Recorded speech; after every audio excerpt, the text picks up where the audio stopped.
Welcome to the Attack Action Podcast, where we talk about friendship, fun times, and most importantly, flesh and blood. Here are your hosts, Taylor and Isaac. What's up, Attactioneers? This is me, Taylor, and I'm here with my best friend, Isaac. What's up, dude? This is me, Isaac, enjoying another beautiful January day. The past few years, it's been, for some reason, gorgeous in January instead of freezing. So it's does not bode well, but it's pretty nice at the moment. Just got off of a long weekend of watching a lot of Flesh and Blood. Mm-hmm. Yeah, and then like good nerds we played Dungeons and Dragons yesterday, so that was awesome. Yeah, it was. Your wife is the dungeon master, and she is a very creative world builder and storyteller. It's very interesting. Yeah. Great job, Maria. Totally. Too bad she doesn't listen to the podcast. But I feel like that adventure is very on theme a bit with the kind of carnival phantasm we're going through right now with Everfest. So that has been pretty fun. Oh, yeah. That there's some parallels between that adventure and what's happening in the world of Wraith right now. So yeah, there you have it. Today's episode, we are going to talk about the results and the meta breakdown from New Zealand and Australian nationals. So we're going to talk about that first. We have a few other housekeeping items that we're going to get through. And then at the end of this episode, we have a interview with friend of the pod, Hayden Dale, Australian national champion. So we'll have a little short interview with Hayden, just about his, prolific run into Australian nationals and that sort of thing. So you have that to look forward to at the end. We're not going to talk about any spoilers on this episode. We're recording currently on Monday, and there have been quite a few spicy ones already spoiled. But we're going to save all of that for the reaction step YouTube exclusive video pod with our best friend and the people's champion, Colin. And we'll be recording that, and that will be up at the beginning of next week. So right at the end of January, beginning of February. So you have that to look forward to. Yeah, if you want to hear us ramble on about all of our initial impressions of the new cards and what it means for the game, tune in for that. This is not that episode. Yeah, PSA.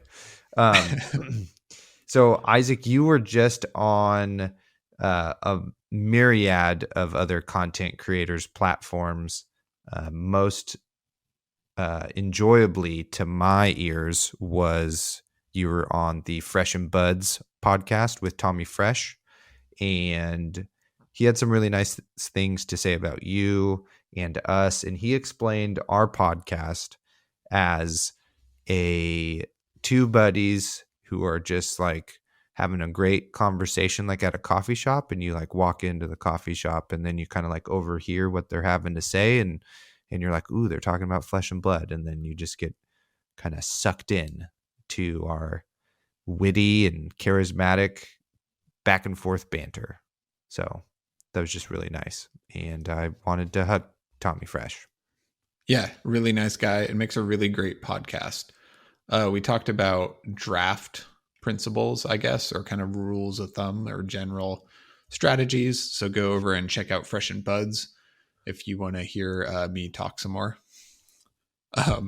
I wrote an article for the Wraith Times on reading your opponent, which kind of felt similar to, or like it ties in, if you enjoyed our last episode, it's kind of related thematically to that. So go check that out. They publish a ton of content and are, I think, publishing even more in this coming year or this year. I also did a Leviathan deck tech on Unseals, Flesh and Blood Unseals. So you can go check that out if you have any, Levia curiosities. Very, very fun deck to play, and a lot to explore as far as, what lines you can take or how you want to play it. Lastly, on January 28th, we have our spoiler video dropping. So go to YouTube, subscribe, comment, personal message. I don't know. All of the things to support us so we can keep doing what we're doing. Personal and message. Check out our those are called DMs, direct totally. message. Yep. Just so you. And personal. We made a cinematic nice movie telegram related to our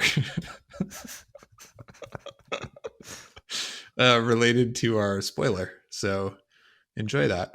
Yeah, it's a masterpiece for sure. I mean, I don't want to say Ridley Scott, but same vein. I mean, Martin Scorsese is a consultant on this film as well as some other of the greats. Don't want to name drop too much, but they did help us out. They owed us a favor, so you have that to look forward to. Aren't you all excited? Yeah, totally.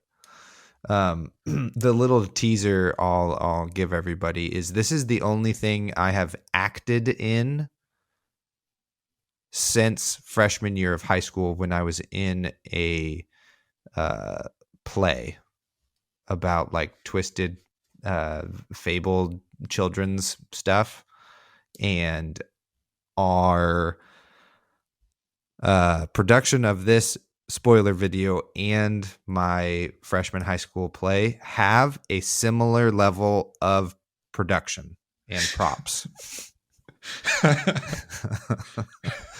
Really selling it.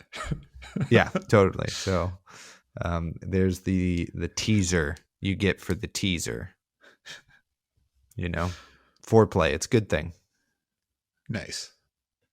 Well, since everybody's all amped up now, let's move into listener mail. Okay, so we got a question from Archer. It comes off of Twitter. So if you ever have a question about anything that we talk about or want us to talk about something in particular, slide into our DMs, aka personal messages, or email us, leave a comment on the YouTube video, etc. Facts. You know how carrier pigeon. Yep. Mm-hmm. Flashlight sailor code. Yeah. Yeah, like the lantern, hooded lantern. Yeah, exactly. On a stormy night.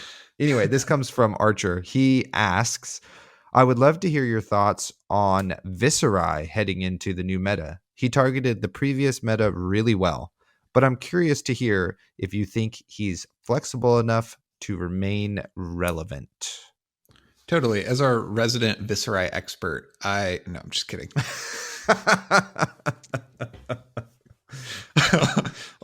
You can go first on this one. Great question, Archer, and is definitely one that is on everybody's mind. I would say initially yes, right? So at the beginning of the Pro Tour that we're about to have, or Pro Quest, excuse me, I'm going to mess that up for the rest of my life. The Pro Quests that are coming out, the meta is going to be probably extremely similar to what we just had in Nationals, with maybe a bit more of people's favorite decks or favorite heroes kind of popping back up if everybody gets some sort of tools or something. So your Dorinthias come out of the woodwork, Rhinar comes around, etc. So with it being very similar, I'm sure Viserai will still be really relevant into the next meta. What's great about the deck is how many different game plans it truly has and how many different lines it has. And it's just already a deck that's really flexible. So I would expect, as long as kind of the brutes probably don't come around, which they might. We'll see what happens here. Viserai is probably still positioned like pretty well. So yeah, those are kind of my thoughts on that. But we'll have to see what other kind of cards he gets and that sort of thing. Over to you, Isaac. Picture Viserai at the bar like talking shit, but I hope the brutes don't come around. That was causing me trouble. Yeah, it's a very powerful deck. It's a very toolboxy deck, so it can be pretty flexible and handle quite a lot. And when piloted correctly, like when it can be pretty bad, but if you really know your matchups, it's quite good. But certainly not unbeatable. It's one of the few decks that if you play each matchup correctly, you have a fairly good matchup into like most archetypes, which is,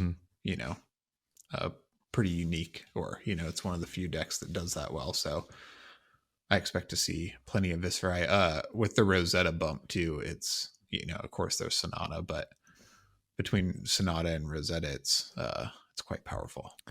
Yeah, it's like the creepers for me that really pump it to, a tier 1 deck. Oh, sure. But I mean, that's tied in with the Sonata most of the time. Yeah. It's all part of the same kind of combo, or, the different kind of lines you can choose, with Sonata or with the creepers or whatnot. So thank you, Archer, for that question. Really great. Yeah, that's it. You got anything else there, dear friend, you want to talk about before we get into our main topic? Nope. I mean, I got a lot to talk about, but it's all in this topic. Ooh, excellent. Okay, so New Zealand and Australian national champs happened this weekend. So we saw that Nick Holding, the first Drakai, takes down New Zealand nationals with Prism.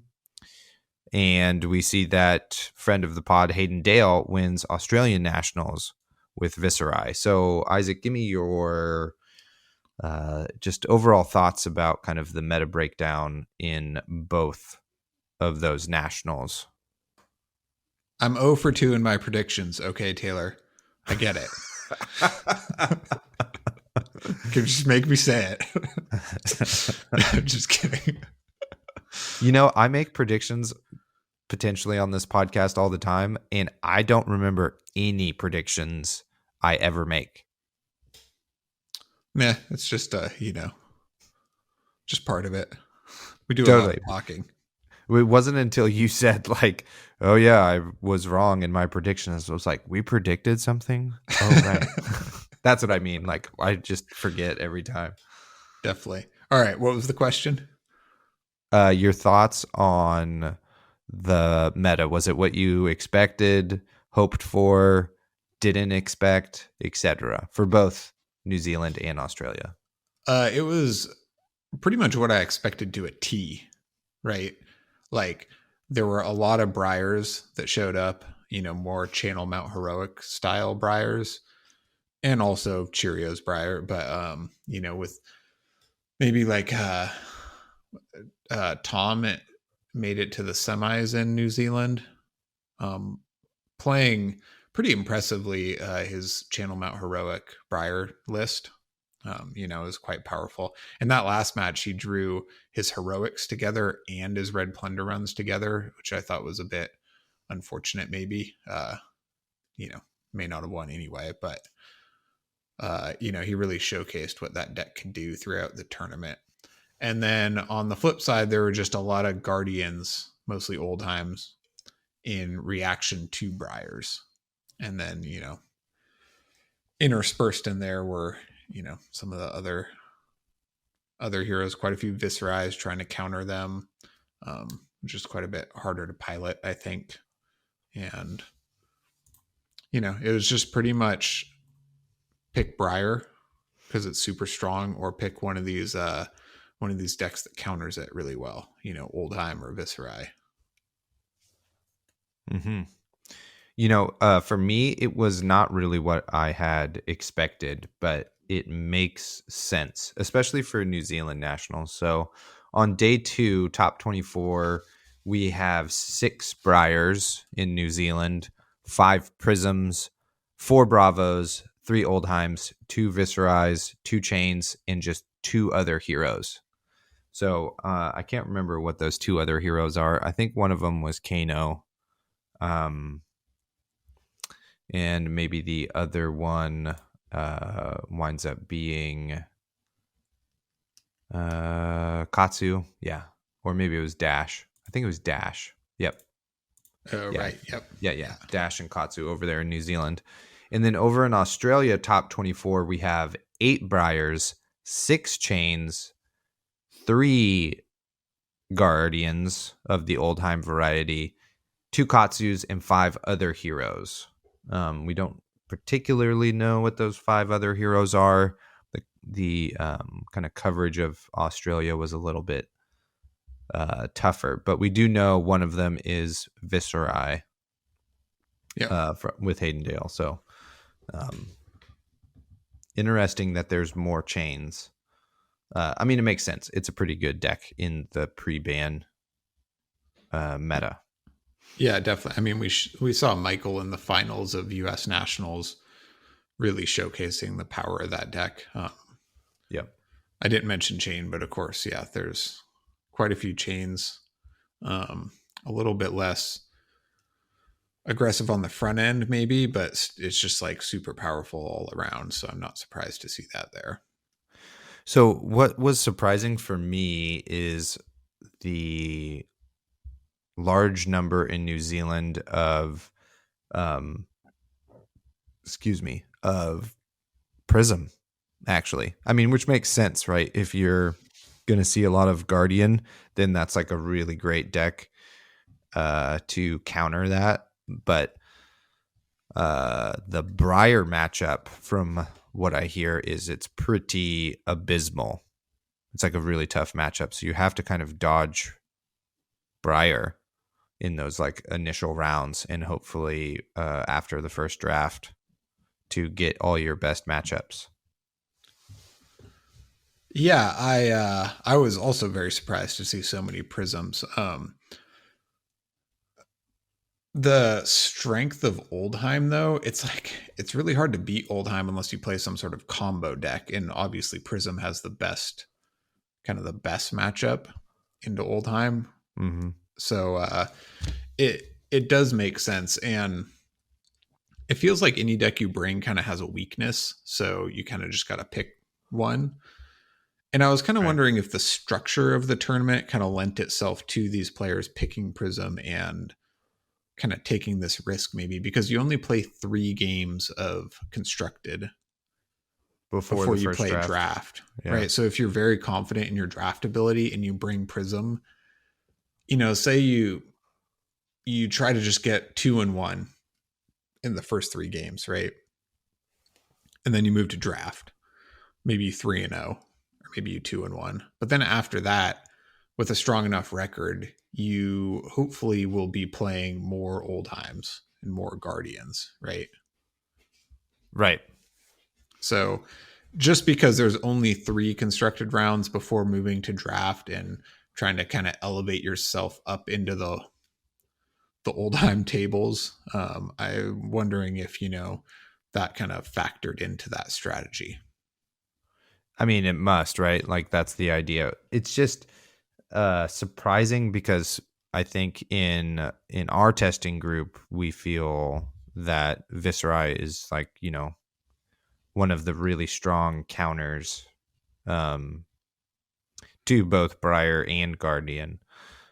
So that kind of seemed like a better pick, but I can understand how if it's a popular hero, but it's never been like a meta deck until recently. So you don't really, or the masses potentially do not have as much practice with playing Viserai as you perhaps do with Prism, that was like instantly popular and had a whole we had the whole Monarch meta that was featured a lot of Prism.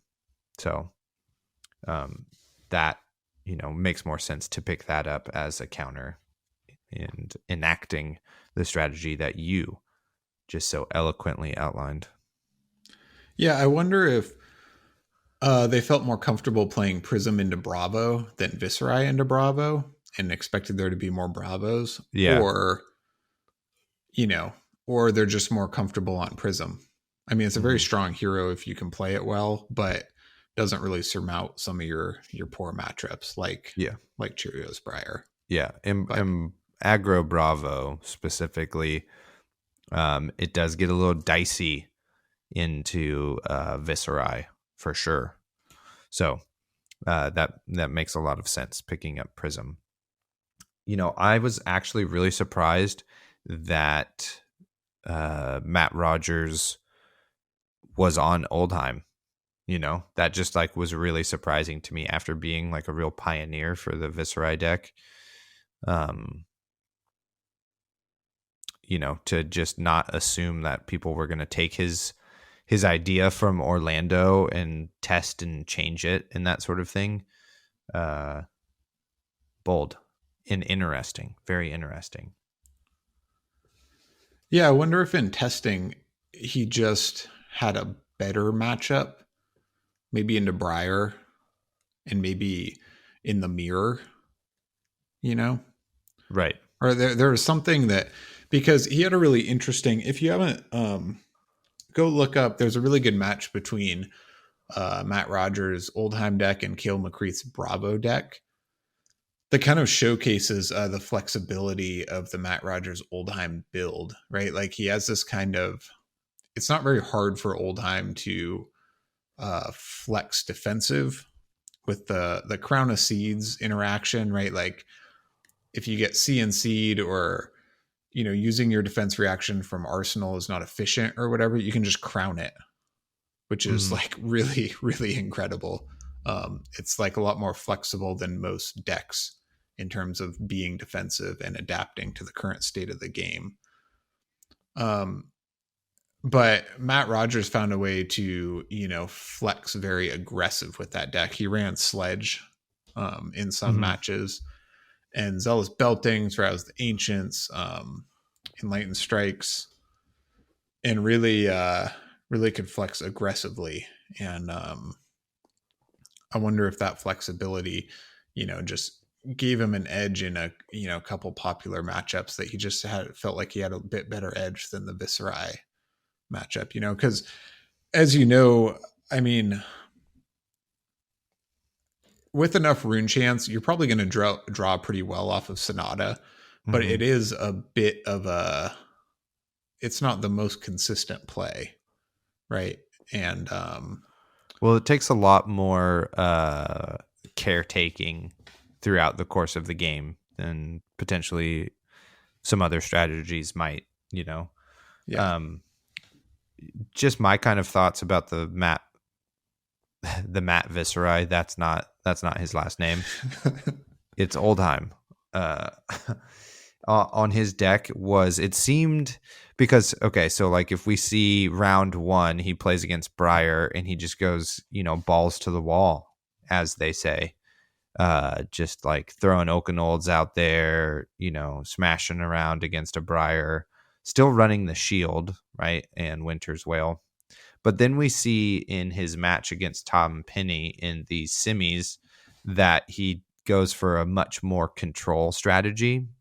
So my guess, and we'll have to wait and see until Fab with Matt comes out on Channel Fireball.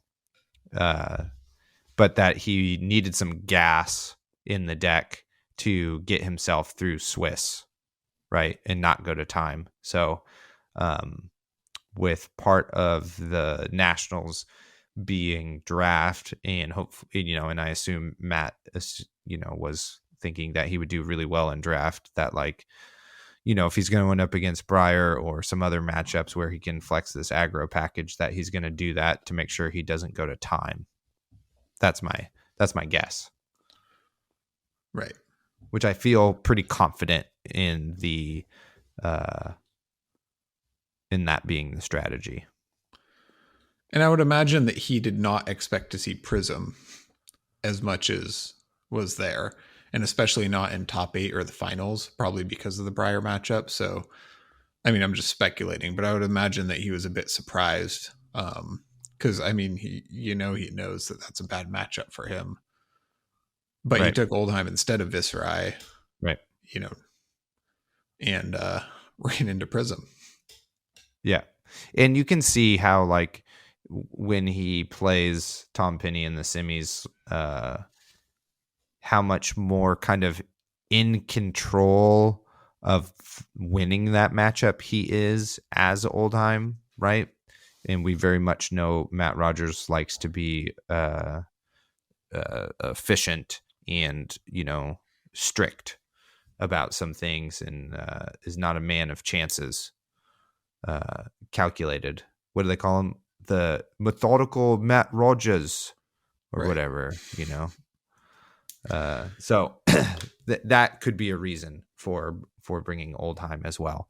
What I don't particularly enjoy is that now the US is going to adopt a ton of Oldhim because Matt did, and Prism because it won.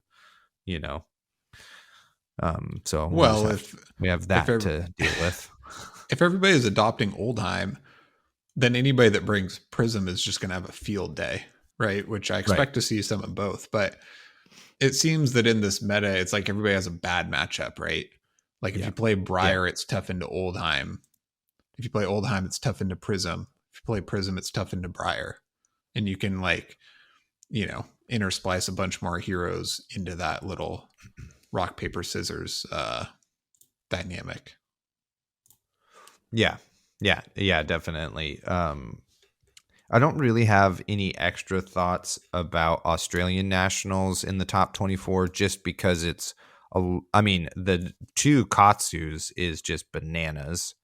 But that is like much more of the distribution that I thought would be the nationals game, right? It's like a lot of Briars, a lot more chains, Oldhims, and I expected there to be more Viserais, but again, feels like the best deck that is also at the same time a dark horse. Yeah, I mean, I've said this a million times on our show, but it's like toolbox decks with a lot of lines and a lot of decision points. It's just harder to play, Yeah.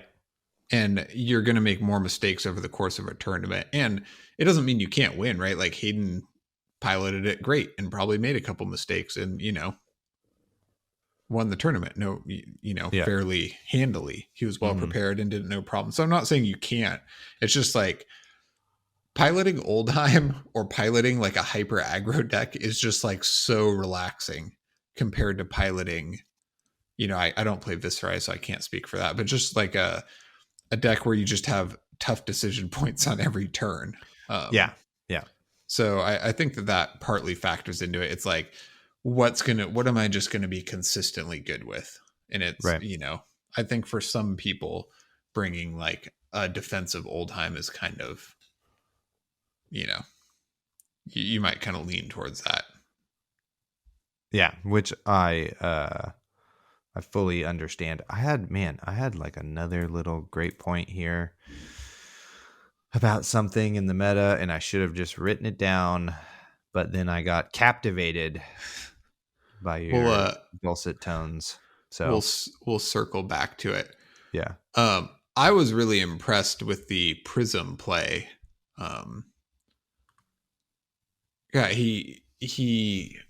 Nick, who won the whole New Zealand.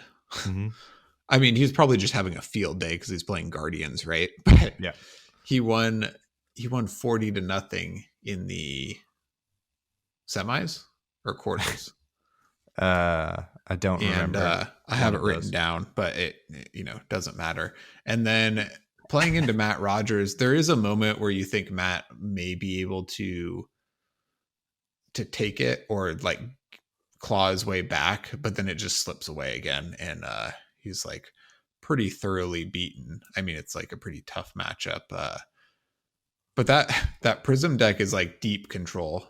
And I was Yeah. kind of wondering or not deep, like deep auras, whatever you want to call it. I was kind of curious to see, I'd be curious to see him as an expert pilot, play that deck into like Viserai or Briar, or, just to see like how he flexes. Cause he definitely, he had a lot of cool little, like he was obviously well prepared for what was going to happen, right? Like he has a lot of cool plays where this may have multiple applications, but on his turn, he would swing an aura first and then at instant speed, make a spectral shield to give it go again. So that way, I think if he gets blizzarded, he can pitch to pay for blizzard and attack with the rest of his shields. Mm-hmm. Or if his opponent waits till after he makes a shield, at least then he will have attacked with 2 auras instead of 1 before getting blizzarded, right? Right. And there's like a bunch of little plays like that I very much appreciated. And I was like, oh, he's got this dialed. He played pretty quickly, but definitely knew what was happening. Yeah. I definitely want to talk about that more, but I want to talk about the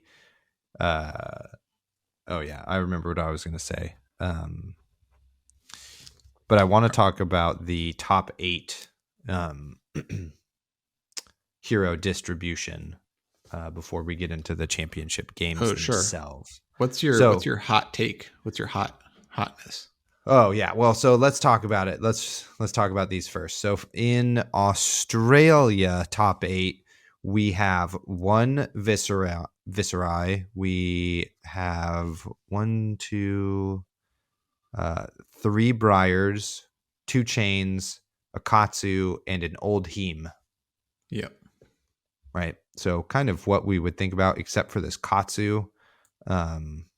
Just ninja players everywhere are like, I knew it. Katsu's still good, Totally. Also, great job. I mean, yeah, totally. Baller. That's the real winner. Yeah. And then in New Zealand, we have 2 Prisms, 1 Viserai. Shout out to Rohan. 2 Oldheims. What did I already say that? 2 Prisms, 2 Oldheims, a Viserai, a Bravo, a Briar, and a Chain. Which obviously due to kind of the surprise meta breakdown for us anyway in New Zealand. Interesting that there's only 1 Briar. So what my kind of hot take on all of this is, like, we, in New Zealand we see more Briars, but they really don't make it very far. And in New Zealand, we only have 1 in the top 8. So it just seems kind of weird now to have the Briar ban, right? Where it did not win either of these nationals and wasn't even like 65% of the field, or, there wasn't an overwhelming number of them.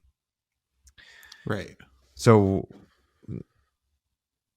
how does that make you feel? Well, so do you think the ban was unnecessary based on these results? I mean, it kind of does, right? That's kind of what it feels like, is now that we've had enough time to, test and figure some more things out, right? The players have kind of pushed Briar off to the side a little bit, right? The meta has changed, and now Briar, although still very good and is potentially like, could be what you call the like gatekeeper. If you can't beat Briar, then what are you even doing? But just that, it's not as overpowered as it seems. So the restrictions and bans and stuff seem a little weird now to me. Yeah, so I agree. I mean, Briar's different in Chain in that it didn't just like lock out the meta and just beat everything 100%. So it seems weird to ban it in the face of the fact that you can actually pretty handily beat that deck. I still personally agree with the. I mean, not like every asset. Like, I don't know if ball lightning need to be banned. To be honest, I agree with the.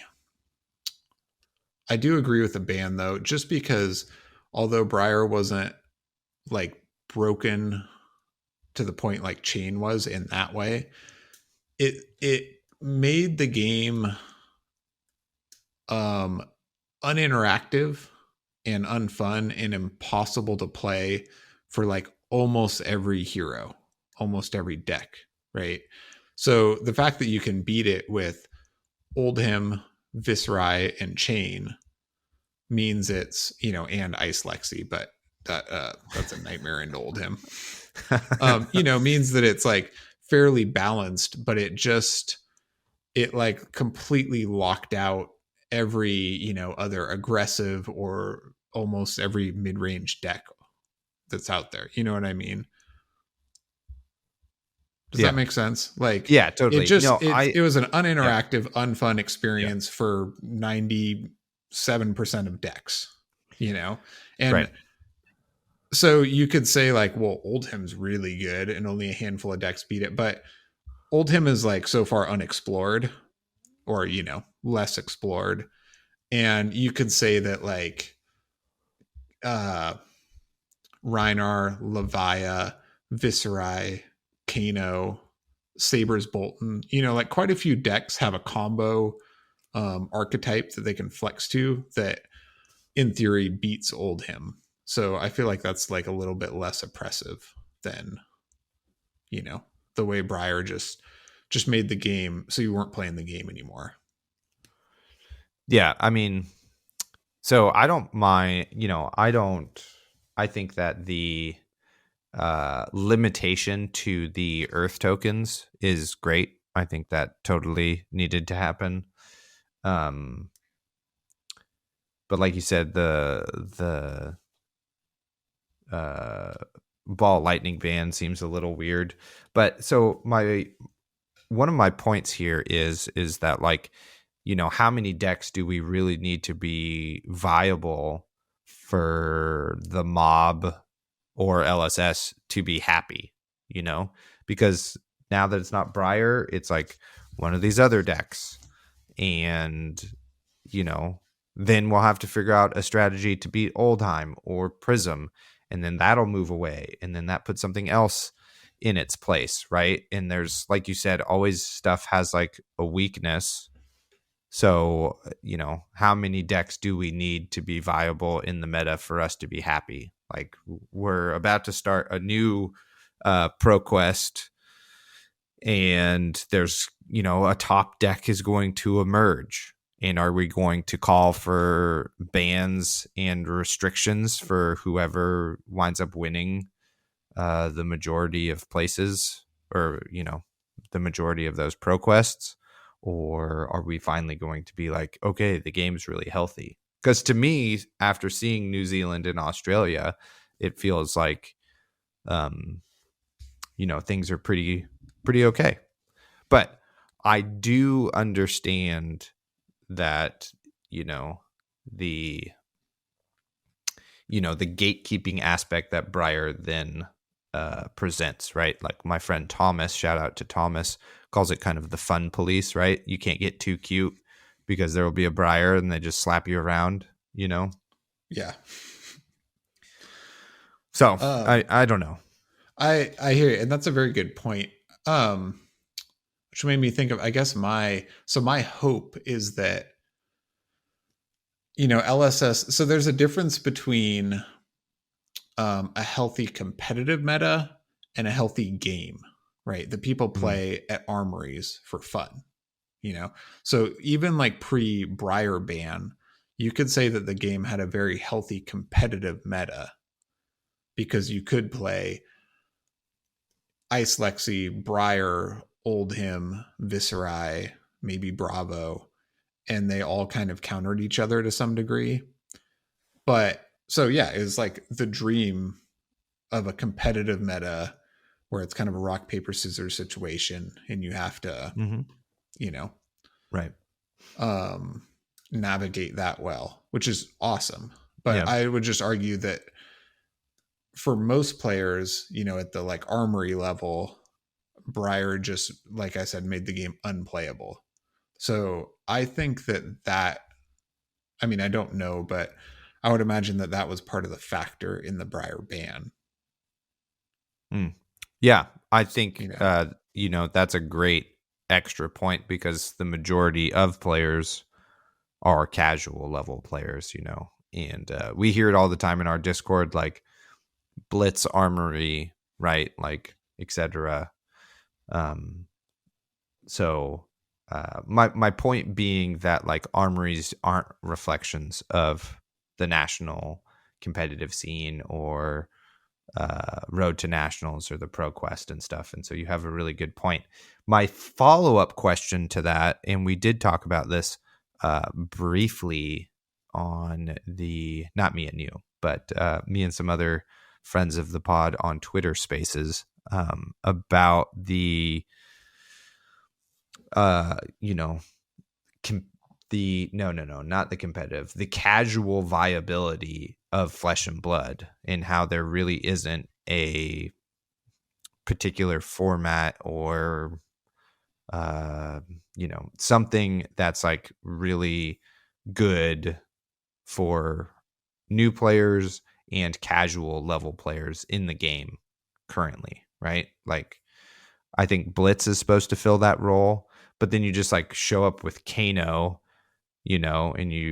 or Ira or whatever, and Or or Briar and win in 1 to yeah, 2 turns. yeah, You know? totally, and just like spike the crap out of your like Blitz armory, and whoever Sally is over there trying to play her whatever deck, um loves Data Doll and wants to play Data Doll, and then just gets smoked. So it's not really like a casual format, even though it's a good entry level to maybe more serious play, and draft Yeah. and sealed is pretty good. But then if your first draft, if you show up and you're like, or sealed, you're just like, I don't know, I guess I don't know what any of these cards do. Yeah, maybe that's because the game is, oh, sorry. No, go ahead. Yeah, I was Well, I was because the just game is rambling. fairly difficult.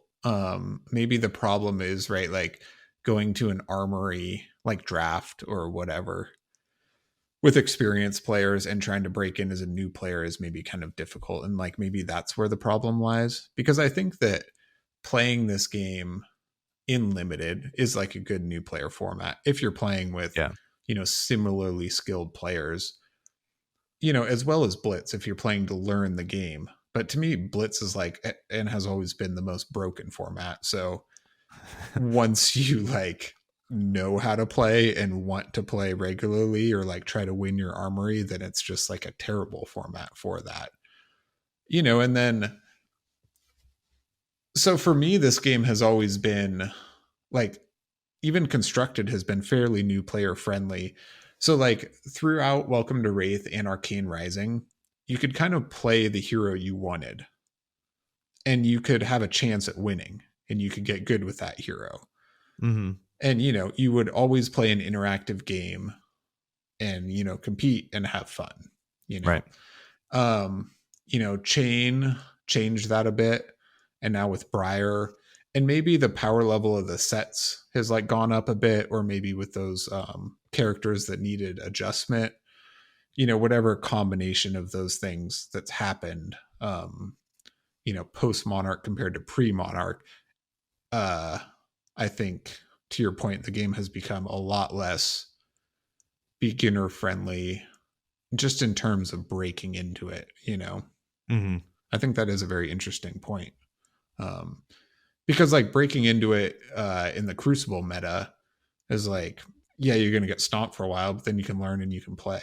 But now it's like breaking into it, you'd be like, well, I literally don't do anything and Briar kills me, in 3 turns. Yeah. Yeah. Like I Mm-hmm. wanted to try dash, or I wanted to try Dorinthia, or I want, and it's just like not a thing. So, um, I mean, I agree with I actually don't really hate bans as long as it keeps the game healthy and there's not too many of them.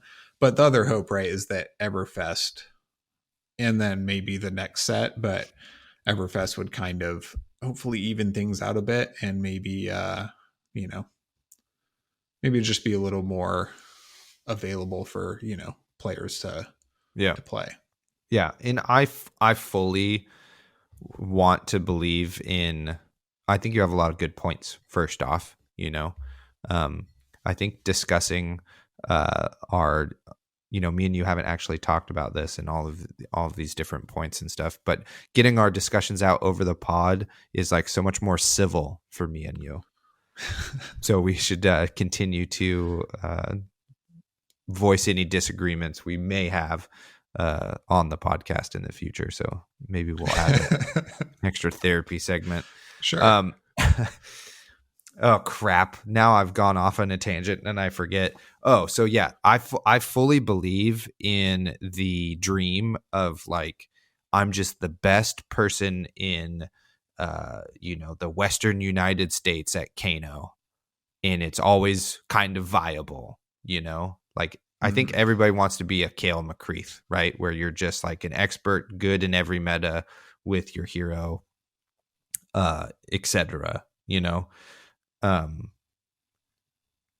And so I fully believe that would be great. And I think that's your point, and that's maybe what LSS is trying to do is allow people to play their favorite hero and then take that leap to the competitive level if they need to. Right. But just to be clear, what I'm saying is not be competitive with that hero, just be able to play in a match, right, and have a chance at winning. But then if you wanted to be more competitive, you've got all of these hours with your dash deck. And so you could potentially, I just realized that they can't all be competitive, but you would hope that they could mostly be playable. Yeah. So, and that's the reality though, that I think we will potentially continue to be in, is that there's just like, as the card pool ever expands and stuff actually never rotates out, things will get exploited, and potentially the game needs to then change a little bit and that sort of thing, but which is fine. But I think that the thing that we're kind of discussing here is just a dream, and maybe might not be the reality in the game, right? Which we'll see what happens after Everfest. But I do not believe that now that every hero gets, or every class gets cards, that it's anybody's game. I don't think that is actually going to happen. That would be great, magical Christmas land, but not gonna probably happen. Definitely not. Well, I'm really enjoying where it is now, because we as we theorize off the pod and talk about what's going on. It's just it just seems like it's in a really healthy place, and like you said, it'll probably stabilize. But just the fact that if somebody's going to redline aggro, you can just ice Lexium, but then Oldheim's gonna smash you. Yeah. But then it's if people are too comfortable and are well, I can just play Oldheim and not get killed, then, the combo decks come out.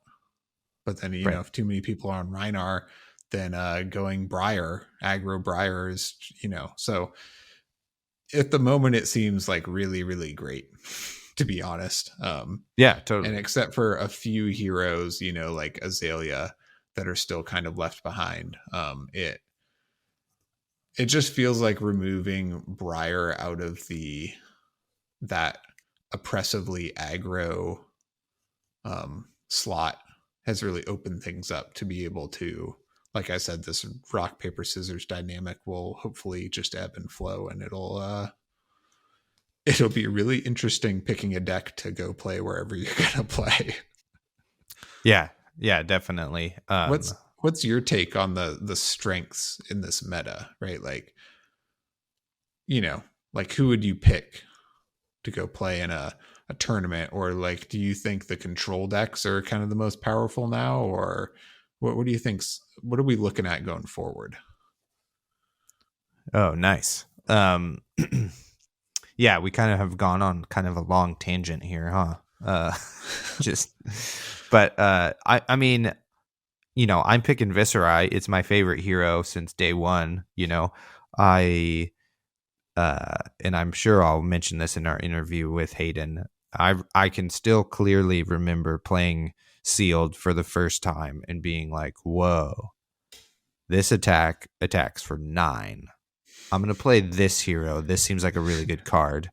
And kind of like muddling my way through that game and being like, oh, now I have 6 rune chance. Okay.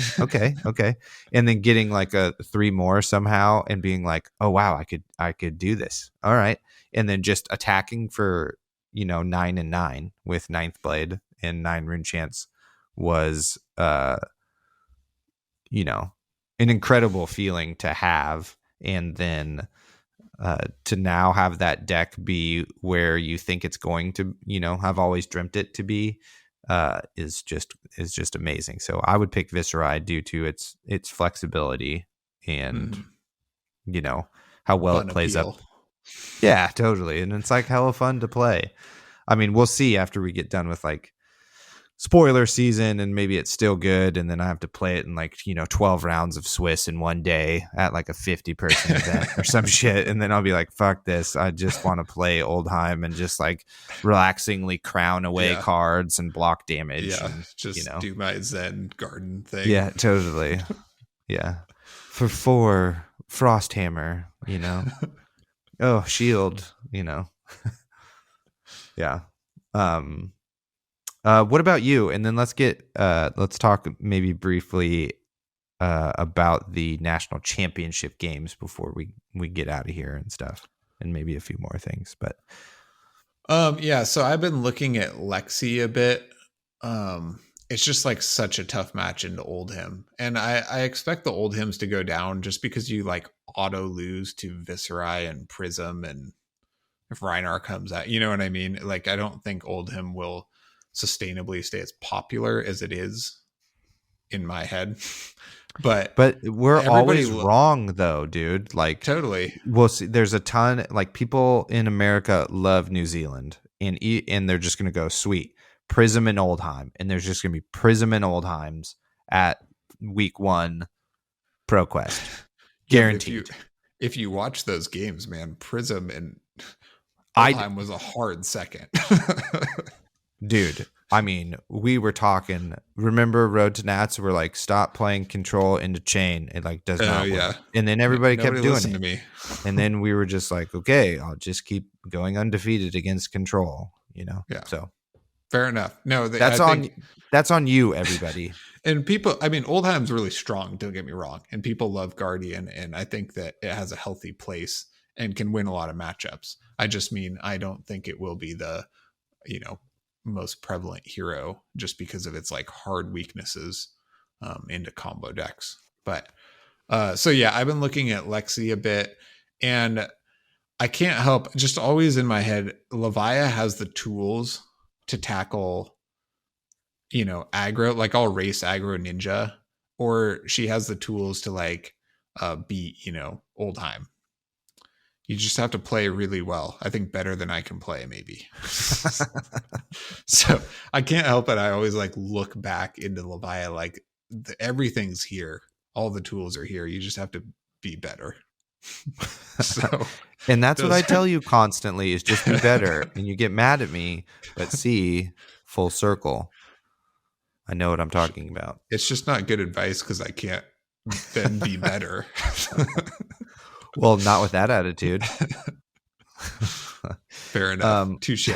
Yeah, totally. So let's touch on the Nationals game. So let's talk New Zealand first. So we got Matt Rogers, everybody's favorite, versus Nick Holding, and he's on Prism versus Oldheim. Really interesting match. I think, though, that is like one of the better, flesh and blood matches I've seen in a while. First off, like, I was just less critical than I normally was during these live streams, because it's been so long since we've had like high level Flesh and Blood, and getting to watch something new that wasn't like, what if, Chain didn't have any weapons and, Yeah. Briar used this bow. Let's do that on YouTube or whatever. So not having to watch something like that, I was just like, just taking it all in, and I'm just like, totally cool, dude. Do your thing on that side. Don't agree with that play. Who cares? You're doing great. You're living the dream right now. So I just like overall was like less critical than I normally was. Like, you sent me some messages or whatever, and you're like, what the fuck was this play? I was like, I don't know, man. It's all good, But the Matt Rogers, the Oldheim versus Prism is like a really crazy matchup, because you're like, Prism is like doing this thing, creating illusions and stuff, and the Guardian players trying to like wade through this sea of illusions to freaking hammer that little, I don't know, smash somebody into a bloody pulp with their hammer, and it's impossible. Yeah. And they're both like navigating this walkway that where if anybody slips, the other person can pounce. So it's just really fascinating to watch. Yeah, and you could tell Matt Rogers had a plan, or at least a theory for what to do, but it's just like, I kind of wonder if Bravo does this a little bit better, because you can flex a little bit more aggressive and have dominate on demand to maybe catch Prism on a bad hand and get rid of some of those shields. Right. But it's just tough, because Prism, in addition to this like aura game, he'll just attack with a Herald for 7, really incentivizing the Guardian player to block with one of their attacks. And especially with Oldhim, you don't always just have a hand full of 6+ attacks, so if you have to block with that and then have to block some more, you don't usually have the tools to swing back with an attack, and then it's, hammer their aura, but then all their shields are still out. And it's just like, you can see, I mean, maybe somebody will get there with Oldhim someday, but you could just see how kind of the limits of that Guardian class, or that character at least, into that matchup. Yeah. And it's for sure like really easy to then theorize how to have done better, right? After watching that game, you're like, well, you got Sledge in the sideboard. Why aren't we just sledging? It's like a bit more, pressure over the course of the game, right? But I guess, you value blocking with Crown, blocking with whatever it's called, Rampart, Yeah. over kind of the output that you would need from Sledge, which is kind of what it seems like that match is missing, from the outside, as a also expert at this game, because we have a podcast. But I'm not trying to take away anything from Matt or Nick. I'm just, talking about the game in a I don't know what the right word is. We're just breaking down the X's and O's. In hindsight's 2020. No. Yeah. I get the spirit of what you're saying. Like, you need more output from Oldhim for sure. Mm-hmm. But, Sledge only does 2 more damage than the hammer. And for turns where you like need to just spend your turn popping a shield and otherwise block, Sledge costs 2 cards instead of 1. So I think totally. It's just great like, counterpoint. Doesn't get you there. And the alternative is to kind of race, but I just don't think, with the card Prismatic Shield coupled with all of the auras, I think maybe the race is impossible, because that deck, I mean, it's really impressive when you side in Sledge, and you can swing it with 1 card in a Tunic resource, or you can play Zealous Belting into Sledge, and it like, I think it's impressive because that deck, even with that build, can then, play fairly defensively for many turns. But the bottom line is you're still only doing like, 10 or 12 or, whatever damage, 13 damage in a turn. So Mm-hmm. it's, it Yeah, does have with its potentially limits. no hit effects. Yeah. Yeah. Yeah. Yeah. Yeah, for sure. It's just fascinating to watch them walk that tightrope, all the way to the end of the game. Yeah. I was actually pleasant because, like I said, in the quarters, Nick beat a player on Oldham like 40-0. And it was just, no shade on the other player or anything. It's just like he like couldn't quite get over that hump or like get Right. ahead a little bit. Right. And he almost did a couple times, but it just pretty much got ran over and by one of the toughest matchups in the game probably. And you could, that's why I was impressed by, I guess, the kind of the fight that Matt Rogers put up. Yeah. But How close he really gets to yeah. like kind of breaking through and taking over that game, Mm-hmm. and how Nick kind of just, beats him off every time he's about to. He just beats him off. Oh God. Um, Yeah, beats him sw- back. I know what swat, you mean. yeah, swats him away. Oh God. So what are we, 12? All right. Maybe the more interesting match, though, it's hard to tell which one is actually more interesting, but is the Australian Nationals, where we have Viserai versus Oldham again. Oldham featured in both finals games. Featured in a lot of finals games actually over the season. Yeah. When we kind of think about it, but really interesting, right? So we see that let me find something real quick. Right. So we see that Roy enacts a bold strategy against Viserai as Oldham, which was to do nothing and just Well, try to gain as much life as possible. yes, cycle with the crown trying to find his life gain. Yeah, and play Toma Findal from Arsenal to gain a bunch of cards, gain a bunch of life. Yeah, I don't know if he was running sigil. We didn't see any sigils, but I would imagine Yeah. he was also running sigils. Which, I don't know if this is actually a viable plan. I haven't played this matchup, but Hayden has a contingency plan for this scenario, right? He Yeah. starts off the game pitching into grasp as much as possible, right? Just to like maximize the number of rune chance he can create and cycle his attack cards, and then moves into just making rune chance on his turn. But with Oldham never attacking him, Hayden never gets to block. So there are these situations where, Hayden draws an all attack hand, or, he has to play a card that shuffles his deck, and then he has, less, like a worse ratio of attacks to draw, or you know what I mean? Like, Yeah. well, I don't, Yeah. all the Viserai ins and outs. You're Do you have doing it. anything You're to doing great. say about this?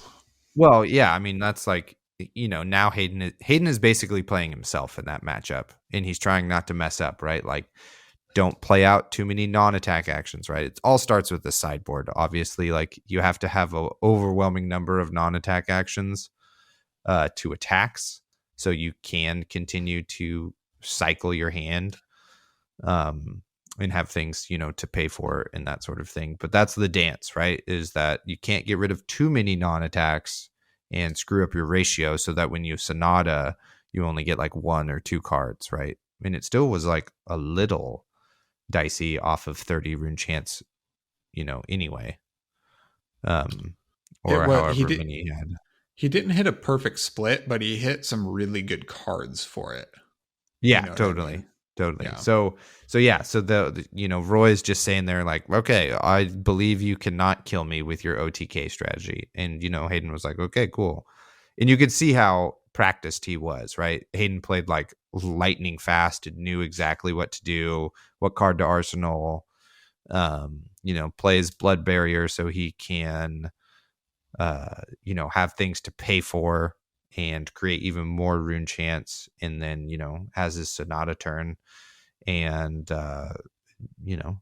it's massive. It's incredible. It's like a classic, you know, ninth blade, creepers, get to go again, make some more rune chance, rune Yeah. flash, meet and greet, etc. Finish with Rosetta, and then Roy's at 4 health, and then Hayden just finishes him off with just like another big turn, just like right away, using creepers again to get that go again and deal more rune chant damage, etc. Yeah, no, it's really interesting. We what we were talking about is uh Roy ended up playing 2 Toma Findals, so he was up at like 63 life or something like that. Or no, 53. 53 life. Yeah. Yep. Which is quite a lot. Yeah. Um so Hayden decided not to play Reaping Blade that would prevent any life gain, but having Rosetta helps you close out games much better with Viscerai. But he wouldn't have had to close out the game had Roy not gained any life. But maybe it's a better contingency plan, as the Viscerai brain over here. I don't know. I just thought that was Yeah, pretty totally. interesting. What do you Yeah, think no, about that?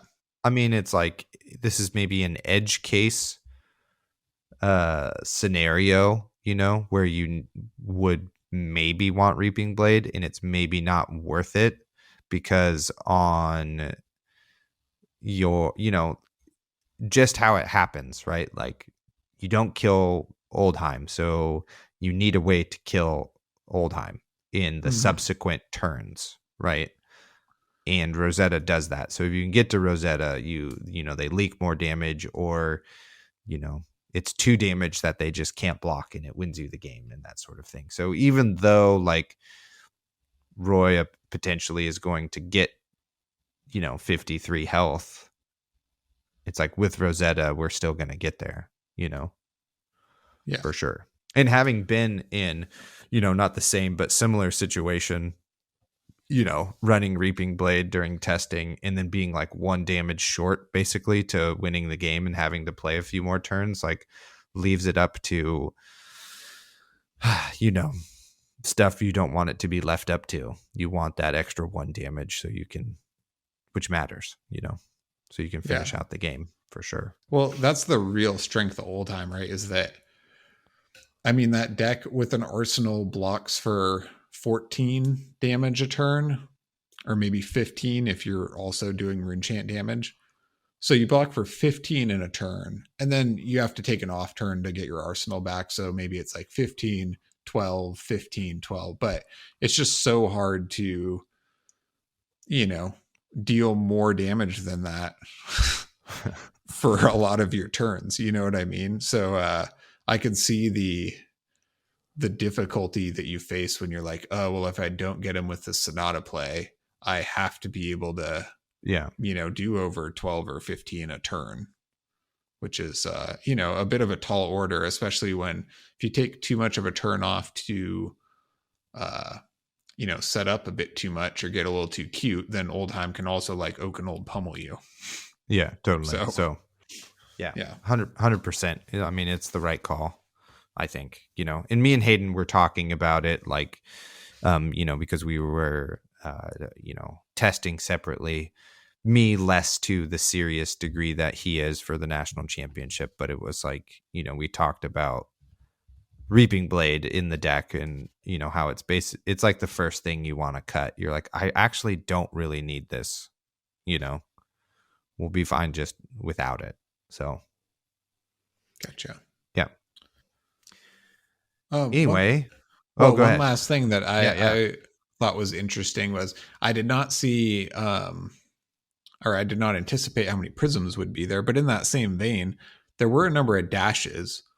And we saw Kiki playing Dash in New Zealand also, and did quite well. Did not make top 8, but that's a similar counter to the Guardian problem, right? Right. If you have infinite pistols that just get better as the game goes on, it's like a direct counter to the Guardian. So in addition to Prism coming back, I think that Dash will also come back, as that deck's like quite good.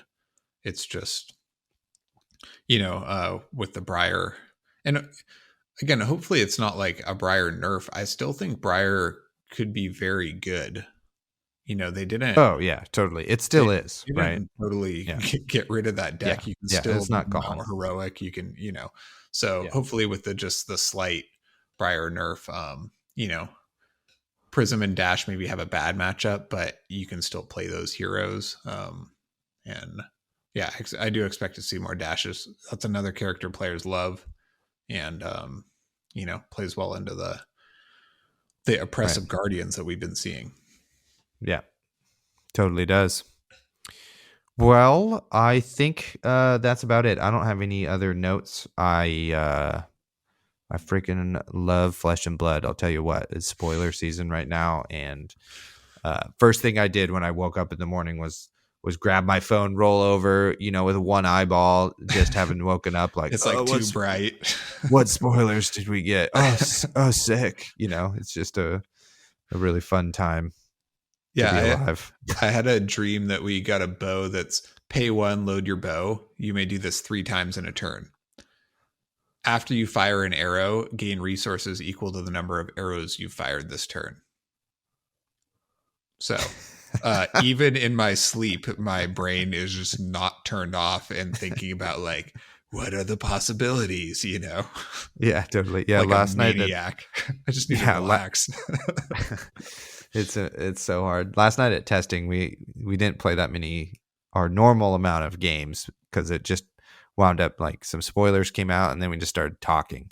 So it's like very low productivity last night, but that's okay. Well, it's all about the hours. It's all about the process. Tough.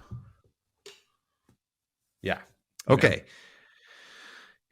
Man, it totally is. Life is tough when there's spoilers out. We're messaging this morning, like, so hard to do work, Yeah, my phone did not charge last night, so I had to plug it in all morning while I was outside doing stuff, and it was great. I was free from spoiler addiction, and just couldn't have been happier. But now it's charged, so I can get back to it. Hell yeah. Okay, well, thanks everybody for listening to this main part of the podcast, and I hope you all enjoy our interview with our good friend Hayden Dale. Until next time. Here's Hayden.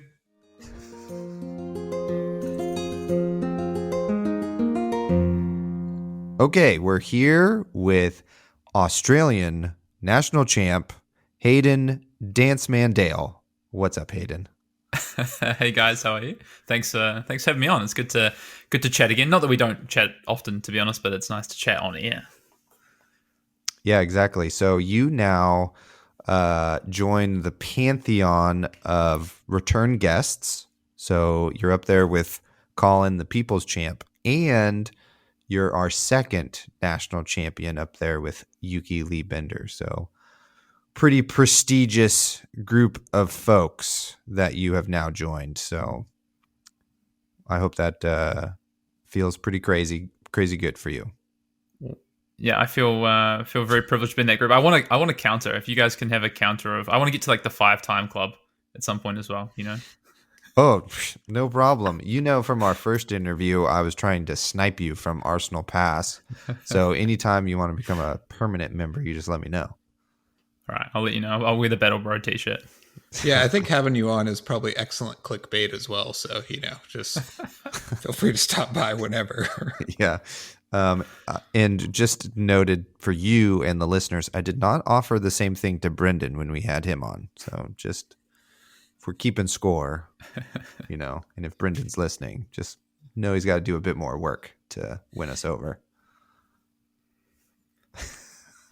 Sweet. So we have you on, and we want to, just talk to you about kind of your national champs and, how you're feeling. How you feeling? I'm feeling good. It's a few days post the nationals. It's a public holiday here today, so I'm just kind of relaxing. I had a really chaotic sort of 2 days at work post nationals, trying to catch up. I'm may or may not have put a few things off last week to get in some last minute testing. So,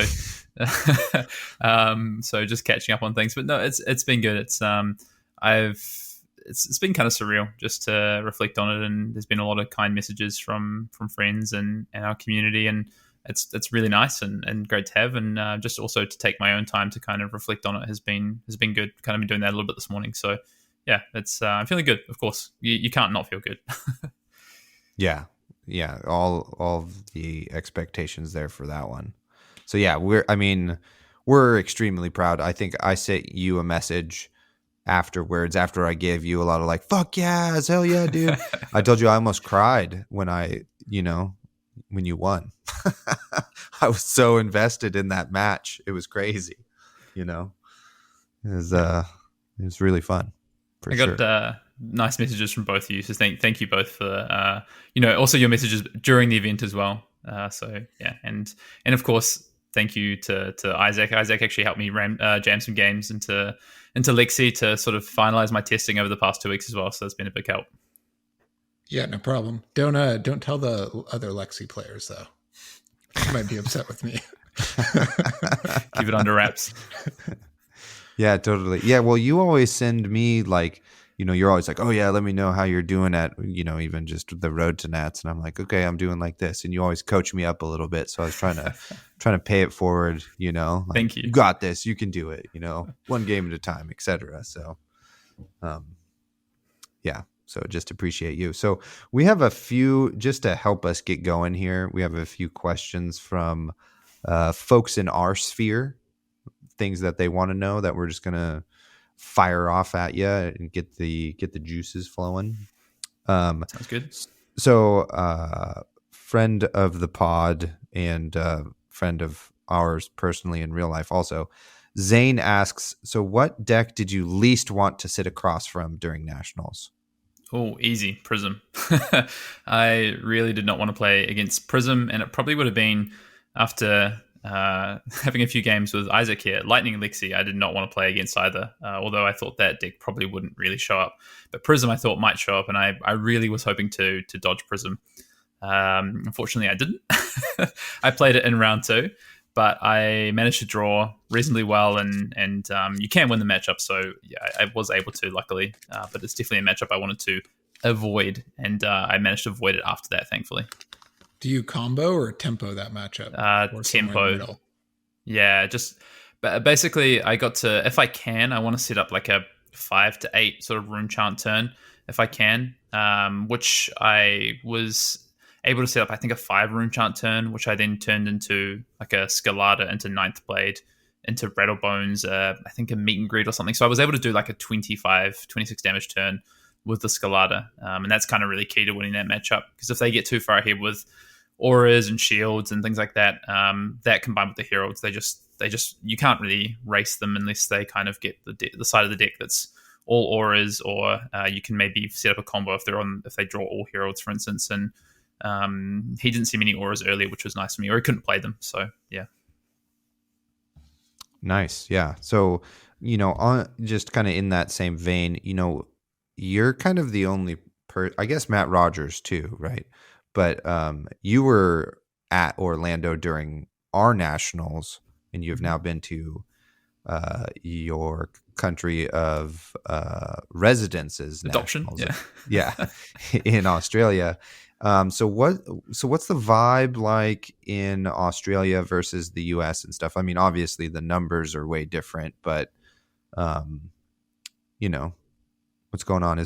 Are we drinking pina coladas and or are we just like headphones in, prepared for the fight type of situation?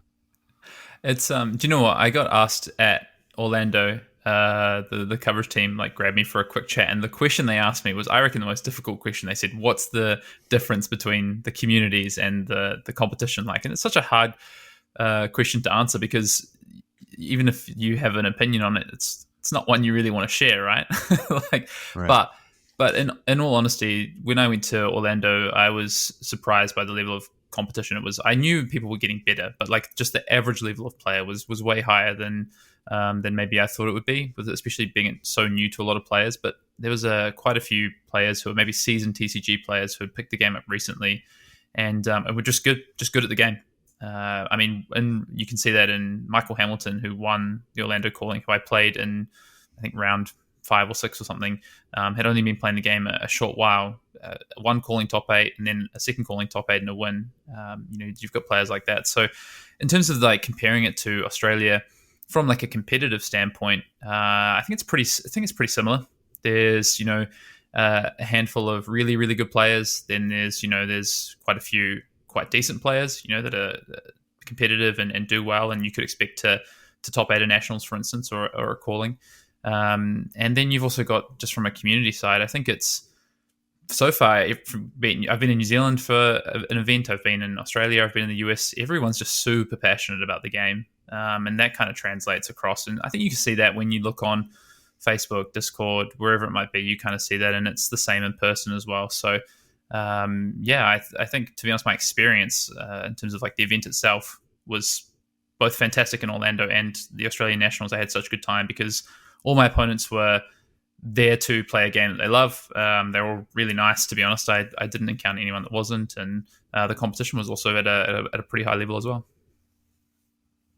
So, as far as all the really good Australian players in that tournament, do you like personally know them? Do you have a history of playing against them? Like when you sit down across from somebody, are you like familiar with their style of play, who they are and all that, or are most people strangers?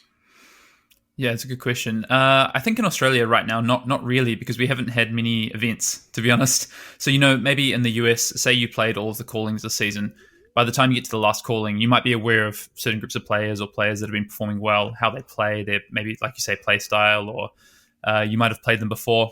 Or if you're in a state and you go to Road to Nationals, maybe you're familiar with those players. Well, we have like the local kind of scene within my state. It was really interesting to me, and I was talking to another player about this. Like, what is Nationals going to be like? We've got players coming from our northern state, our southern state, and from all around that we haven't really played against before. It's been very limited. Maybe it was like a skirmish season in season 1 where I actually was fortunate enough to travel to a couple of skirmishes, but. Other than that, really hadn't, and that's a long time ago. Players have really stepped up their game, so it was really interesting to sort of see what that was going to be like. And no, not really. Didn't really know a lot about the players from other parts of the country, and there were some players that I did not expect. I played against a player in, I think, like the first round of the second draft who I'd never met before, who was good, and ended up top 8ing the event, and I didn't know that person at all. There's a couple, like there's a few players in Sydney, for instance, that I play with regularly who are very good. And those players I do know. One of those was my finalist opponent, Roy. So, yeah, it's a bit of a mixed bag, but this was kind of the first time where a lot of probably the different areas of Australia finally came together for an event, which was cool. Cool. Awesome. That's great. Great question, Isaac. You're a professional podcaster. So you kind of mentioned draft there. So how does it feel like? So the U.S. Draft or nationals was similar format, but like obviously a little bit different for all of the like players and stuff. How does it feel like knowing that you have to do well in the draft to get to top 8? And how did those drafts like go for you? Because that's like the part in the like bit of coverage we don't really get to see. I think you had one game, I can't remember which round or which draft it was, on camera. But yeah, so how did those drafts go? Because I know you're a very savvy and passionate limited player. I do love limited. It's true. I do love draft. It's probably at the end of the day my favorite format, to be honest. And I think it's great. I honestly think the multi format is really good for testing people's discipline. You could go 6-0 in constructed, but if you 1-5 your draft, you're not going to make top 8, or 2-4 your draft, you might not make top 8. So it is you have to show skill across multiple formats, which I think is great when you're crowning a national champion, right? So yeah, I like that aspect. I think I felt really confident. I felt more confident heading into draft than I did constructed, in all honesty. And in the end, I 3-3 draft. I had a bit of a bad time in my drafts, actually. My first draft, I 2-1 drafting an old time deck, which was an ice all time, but it was a bit of a mess. I probably should have been in Lightning Lexi for where my seat was, but I kind of spotted it a bit too late and didn't pivot. And then actually had the same thing in my second draft. I ended up in an Earth, well, actually really a hybrid Briar deck where I had exactly 30 playables. Was almost had to play a crack bauble.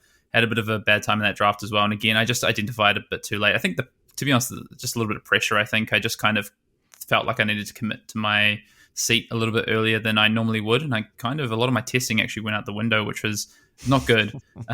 When I spent so much time on draft preparation and something that I talk a lot about, it kind of fell to the wayside for me a little bit, and I got punished pretty heavily for it. I ended up being one of 5 Briars at the final, at the top draft table on day 2, and went 1-2 in that draft. Which luckily that win, but first I won round 1, which was my lock for top 8. And then I played a little bit sloppy in my last round, being already locked for top 8, which I definitely shouldn't have done. But it's my draft didn't I was feeling confident. In the end, went 3-3 in draft and 5-1 in constructed. So it was kind of a bit of a funny turnaround.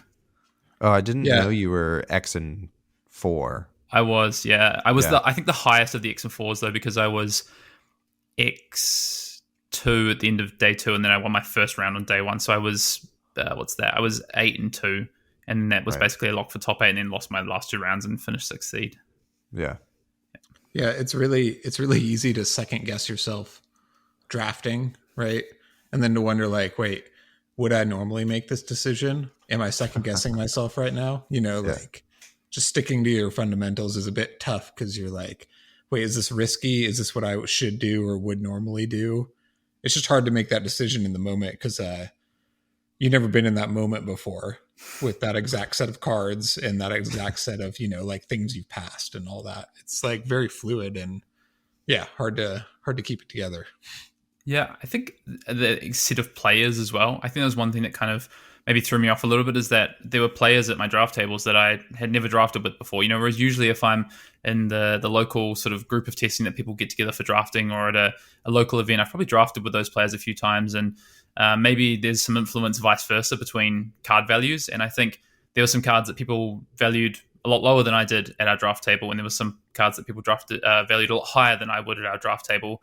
So it just is, there's also that thing where I think, especially in draft 1, like I got a late or like a semi kind of mid pick turn timber, and I was like, okay, yeah, like Earth all time does seem like it's open here, whereas in reality it probably wasn't. It's just I valued that card higher than other people at the table. So yeah, just interesting things like that. I just think I kind of lost my, like you say, Isaac, fundamentals a little bit, and that punished me. So big learning, but luckily not too punished. Yeah, it doesn't matter. It's fine.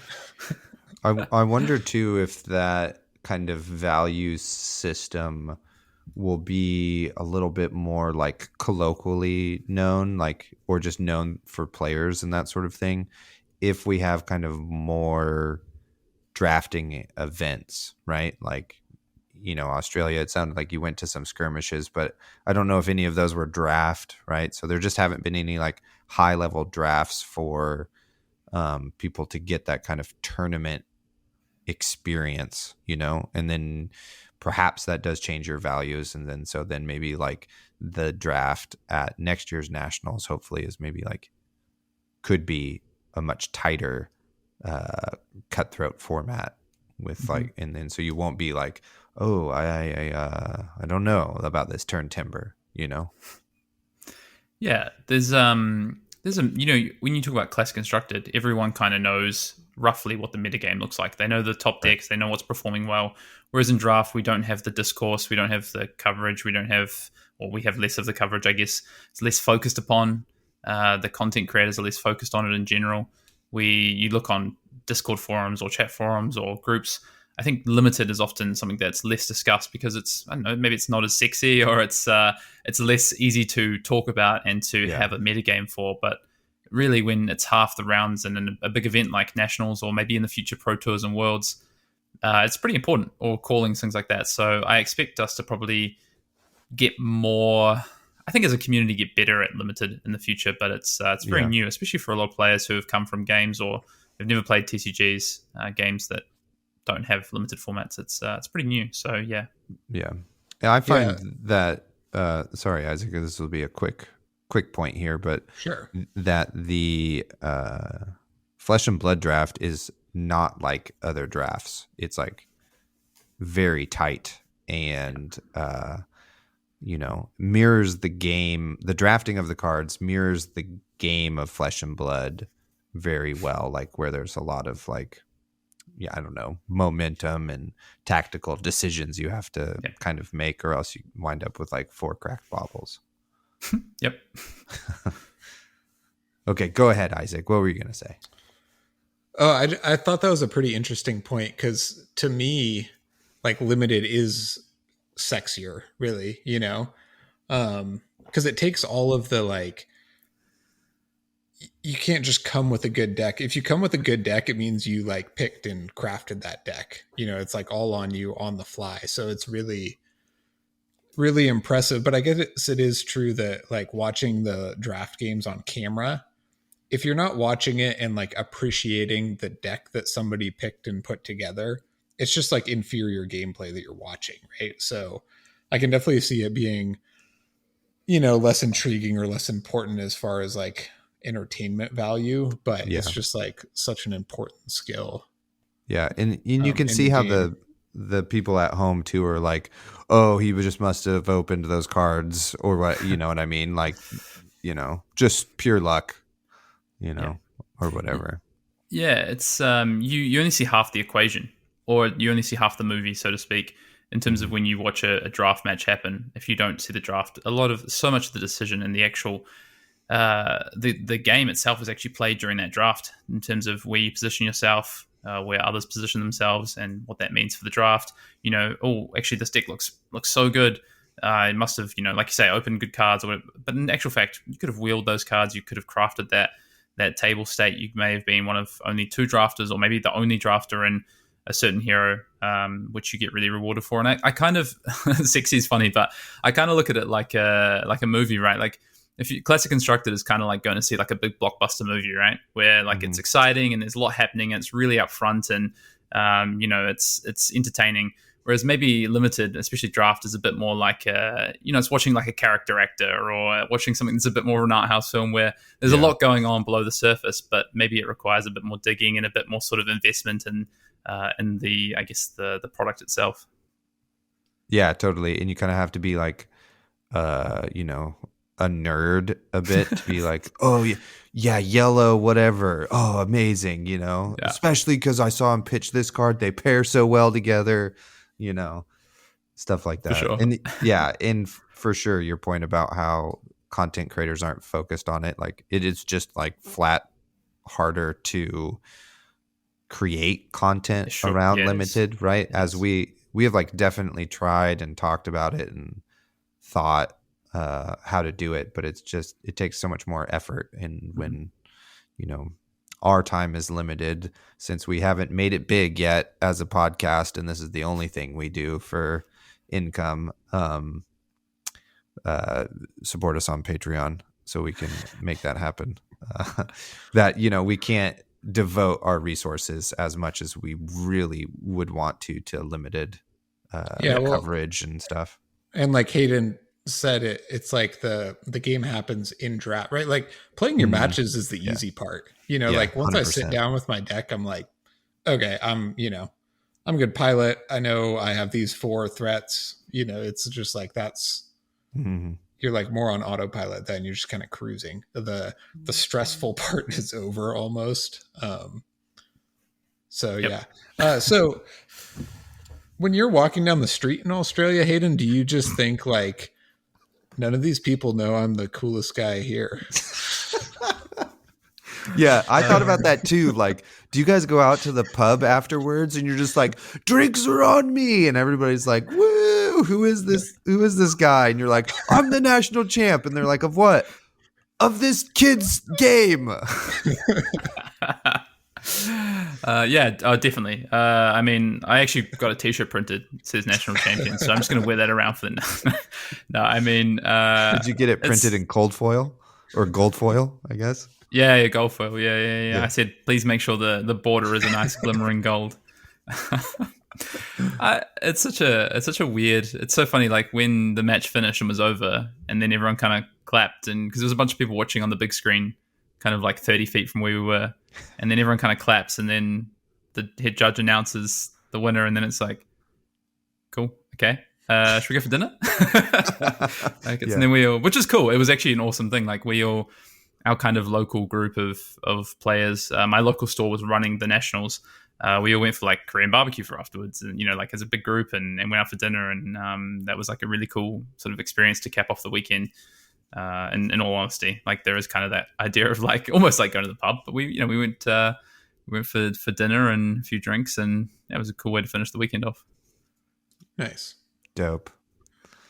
All right, taking it back. Do you see, I meant to ask this before, do you see Viserai as a resilient, strong deck for the next few months? Or was this just a particularly good way to attack the meta at this moment? Yeah, a lot of people have sent me messages about this very thing. It's a tough question because Everfest kind of moves the needle, but if we just say that, maybe we say that Everfest helps every hero equally, let's just take that as something that might happen.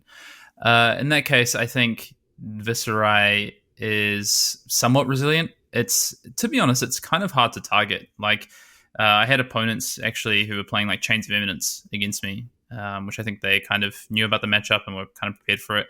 And the card kind of never really did anything. I think they kind of drew it at unfortunate times, not when I had the read the runes or for the Sonata turn, etc.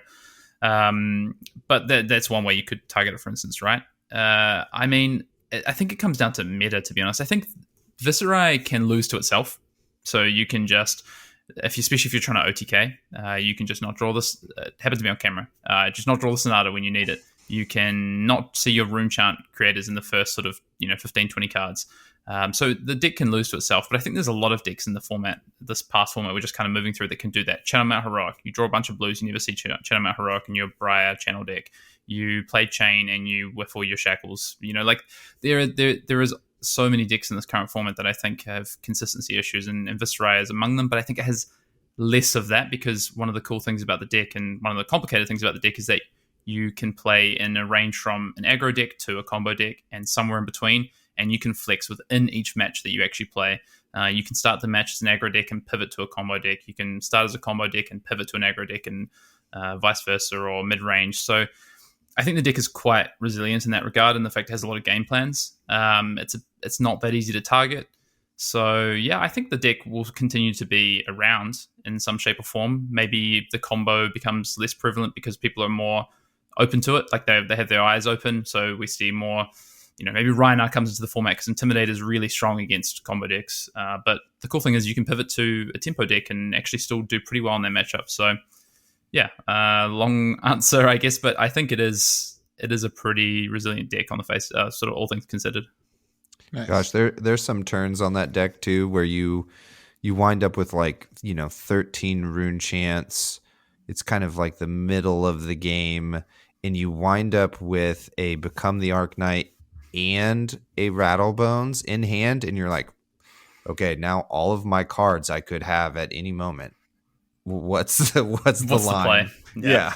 It's like, yeah, and you have an attack and a non-attack, and you're just like, cool, I could do anything. How do I do this? I navigate it. Yep. Yeah, and so yeah, and you could just pick the wrong thing at the wrong time and be like, oops, which happened to me the other night in testing, for sure. Do you think you got a little bit of on-camera karma for all your digs at Brendan over there? Do you think if you ripped on him a little less, you might have? Sorry, that's not a real question. I won the one that mattered, right? Totally. Touché. Nailed it. Nice. Yeah. Oh yeah. What was your gold foil, by the way? I got Valiant Dynamo. Did you really? Whoa. Yeah. Cool. How do you feel about that one? It's funny. I joked, like, it's kind of, I think, perceived as one of the worst, right? And I was joking before we got the random gold foils kind of handed out, like after the final. I was like, can't wait to open my Valiant Dynamo. And then sure enough, open Valiant Dynamo. But honestly, I think that I don't care. A gold foil is a gold foil to me. And it's so funny. Totally. Like the thing that I was joking with the head judge, who's a friend of mine. He was saying, you didn't even take the gold foil. And I was like, yeah, there was only one thing on my mind, and it was that big shiny white thing. It was the trophy. And just having the gold foil is cool, and it's something that I'm still sitting on. And I think Valiant Dynamo in particular can only get better, to be honest. It's not seeing play at the moment, and it's a really powerful piece of equipment. So yeah, I can't be upset in any way, shape or form. Yeah. What I am upset about, though, is we have videos on and that you do not have your national champion trophy already on a shelf behind you. It's a real missed opportunity. It's just sitting in the box, actually. Oh, my goodness. Well, at least you have an excuse that you were busy at work. You know? We'll get it up. Totally. So... going back to nationals quickly before we maybe potentially move on to Everfest and the next meta and that sort of thing. I don't know how much of the New Zealand coverage you were aware of or have since you won your national championship have paid attention to. But if you have you? How aware of you are? I had. My good friend and testing partner Dan Mackay playing in the event, plus another friend Dave, and I watched the final last night actually. So I have seen. So, yeah. So my question is there's going to be twofold questions here, or there's going to be a follow-up question. So kind of compare and contrast here the Australian meta and the New Zealand meta. So for us at home, it appears that they're kind of a little bit different. Like for me and Isaac, we talked about previously to this interview, how we were kind of surprised that there was less Viserai in New Zealand. And there was just like a rampant amount of Guardians and Prisms, actually. And it doesn't seem like Australia had that type of distribution itself. So I think it depends on what you look at. So the day 2 numbers were different, but I think the day 1 numbers were pretty interesting and pretty similar. In actual fact, when you look at it, there was quite a few Guardians in Australia as well, less so than New Zealand for sure. So you said about Viserai. I don't know if you saw this, but Viserai was the number 2 hero on day 1 in New Zealand. There's 20 people playing Viserai or something on day 1. It was the second most played hero. Had a really bad conversion rate. Only 2 people made day 2 with it. Dang. So it's really hard to, I think, look at the meta in isolation because you have 6 rounds of draft. And on day 1, it's only 3 rounds of draft. 6 rounds are constructed in terms of making day 2. So maybe you could say the day 2 numbers are the ones to look at. But a good thing, I think, to kind of use is, I don't know, almost like a weather vane in terms of like where you're at is, there was this whole discussion around New Zealand and Australia nationals are going to show, that Briar is, beatable. And there's a lot of talk about those players showing that and having the time to do it. Briar was the most represented deck on day 2 in Australia. It was still pretty up there in New Zealand. And I guess this is anecdotal, but a good friend of mine, Dave, he didn't want to play the Viserai deck. He didn't have the testing on it. He didn't really want to play old time because he didn't want to, have long games. So we just gave him an updated Lightning Briar list. He played an updated Lightning Briar list, went 6-0 and constructed. The deck is still very, very good. But the draft, he had a 2-4 draft, for instance, and missed top 8, came 10th, missed his top 8. So it's if I just look at the metas in isolation, I think it's really tough. But I think they're actually pretty similar. Just a few more Guardians. We had Prisms in Australia. Unfortunately, they got paired into Briars early and struggled. Whereas, I know Nick Holding that won, and congratulations to Nick. Awesome effort, awesome championship win. I think he didn't run into a Briar, so he managed to dodge that and then preyed on all the Guardians, for instance. So, right. It's tough with that sample size, but I think the metas are pretty similar, to be honest. It's just a few differences. Well, that's also wild, too, that, also, Isaac, we're going to have to re-record the whole first part of this podcast where we talk about the hero distribution and how surprising it is, but apparently we were extremely wrong and just idiot Americans watching. Well, maybe I'm wrong. No, we were talking about the day 2 distributions exclusively. Yeah. The day 2 is what's on the Fab TCG website, and I know that someone posted on Facebook the day 1. It's just that the day 2 is the one to look at, right? That's the one where you've had 6 rounds of constructed, what does that breakdown look like after 6 rounds of constructed? I think Yeah. it's really interesting and gives you a good representation of what not to put it bluntly, but the top players are playing in terms of what people are trying to win nationals with. Yeah. Okay. Well, okay. Hayden saved it. We don't have to re-record it. It's fine. Thanks, Hayden.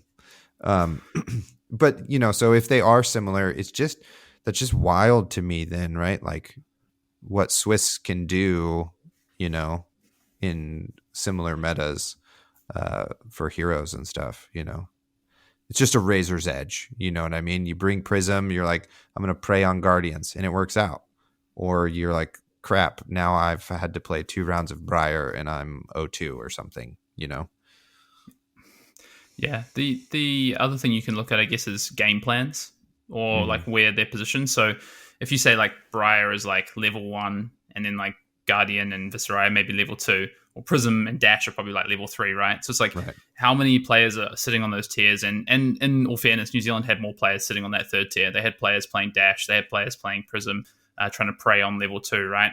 Whereas I think Australia was more focused on level 2 and had very few on level 3, to be honest. So I think that's another way to look at it. I think that's a great analogy, the levels. That makes it easy to understand for my brain for sure. Excellent. So kind of just moving along here. So like it's on our minds now, right? Nationals is finally over, and we can now look forward to Everfest and the ProQuest and that sort of thing. So what kind of influences do you think that Australia and New Zealand are going to have for this Everfest meta that we see? Or do you think it won't influence it at all?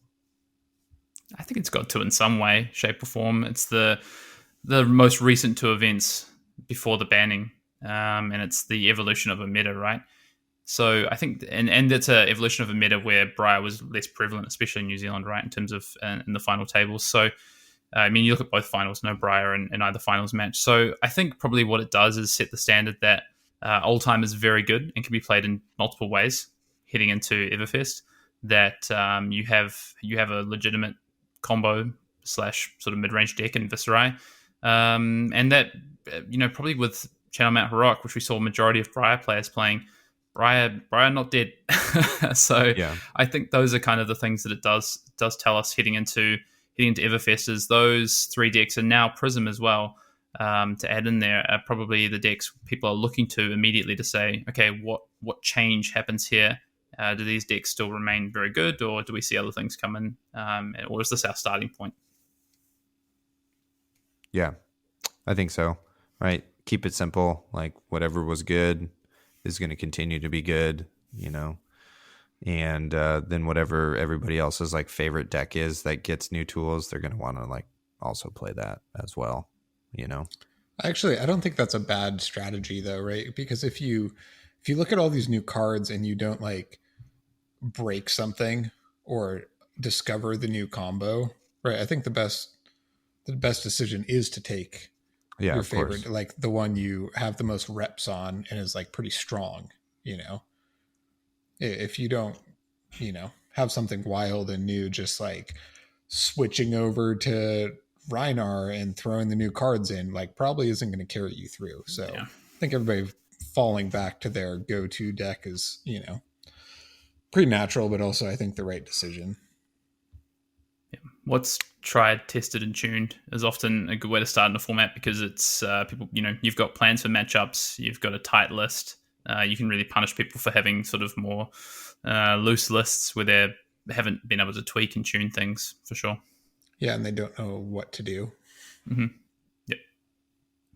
Yeah, totally. How do you also view like the I think we have to keep in mind too that your guys's nationals is like pre-ban, and we're now living in a post-ban era. And so how do you think like, your favorite heroes then match up in that? So like Viscerai and Rhinar, are you like,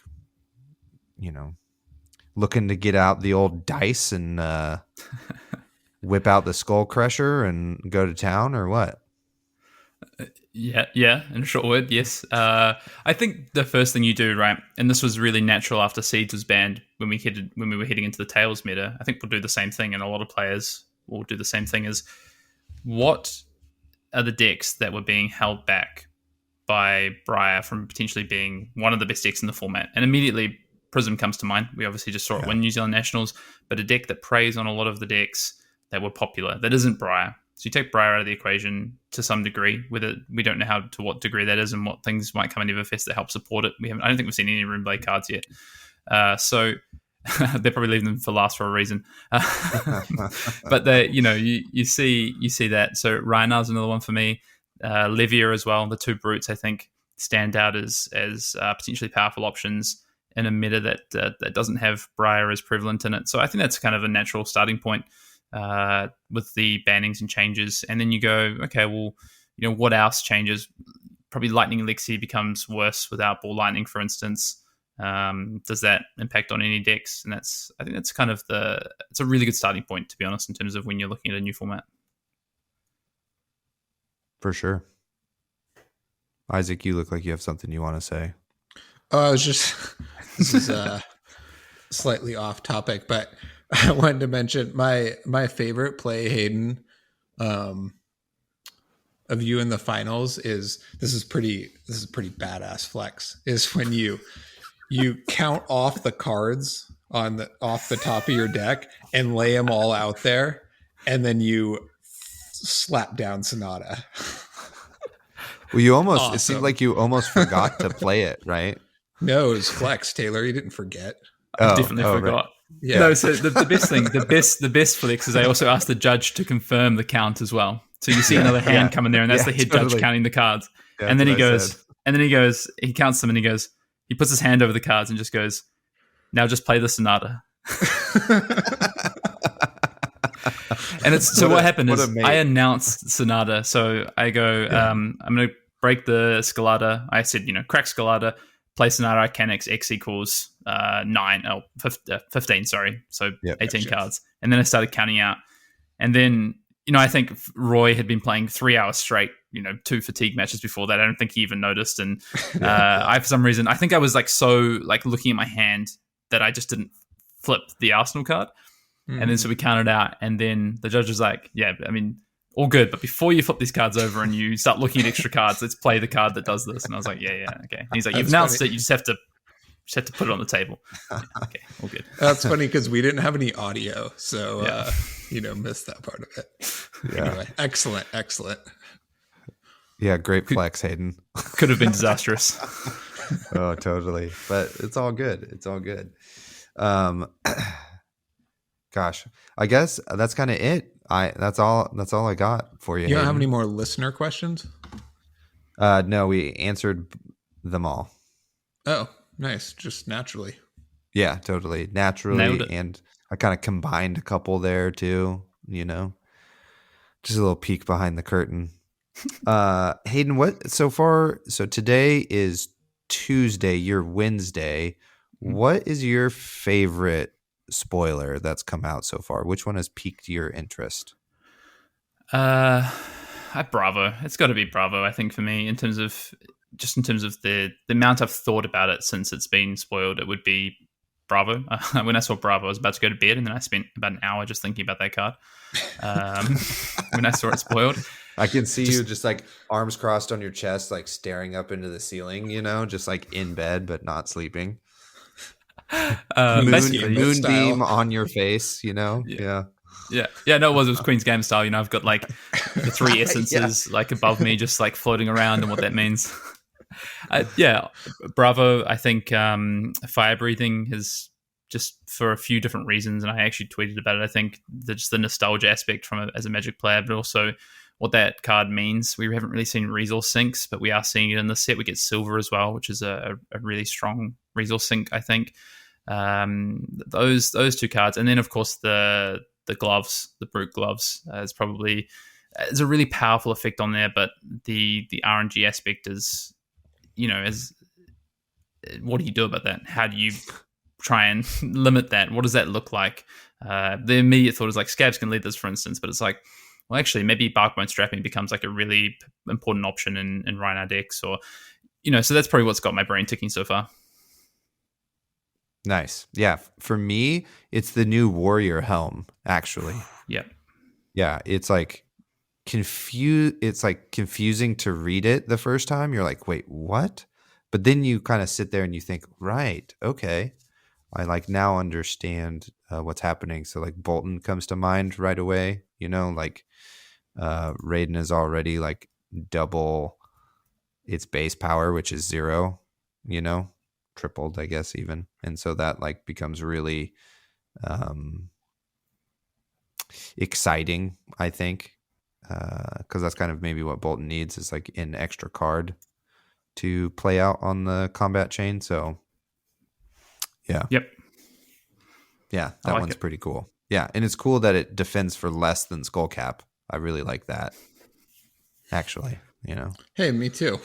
Yeah. Warrior players, start playing that instead.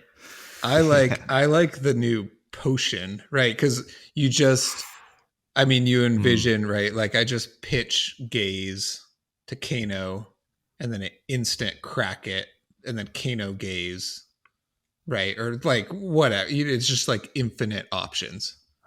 You pitch your red, and then Kano, or it's just like it goes on and on. Exactly. So they'll give you a lot to think about.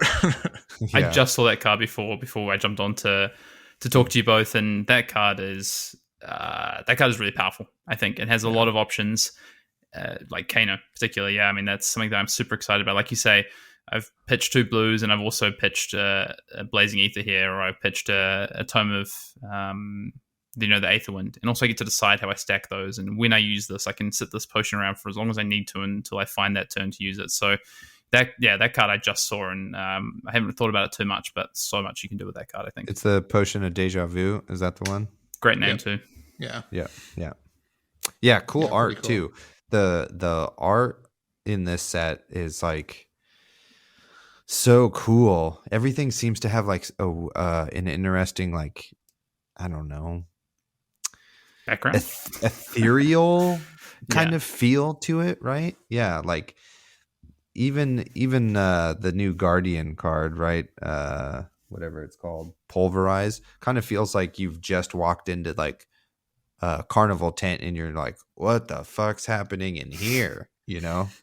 That's the vibes these cards are giving me. There's some cool art. There's some stuff that I was like, well, it's a bit weird, like the one that makes 6 coppers if you hit the strength one.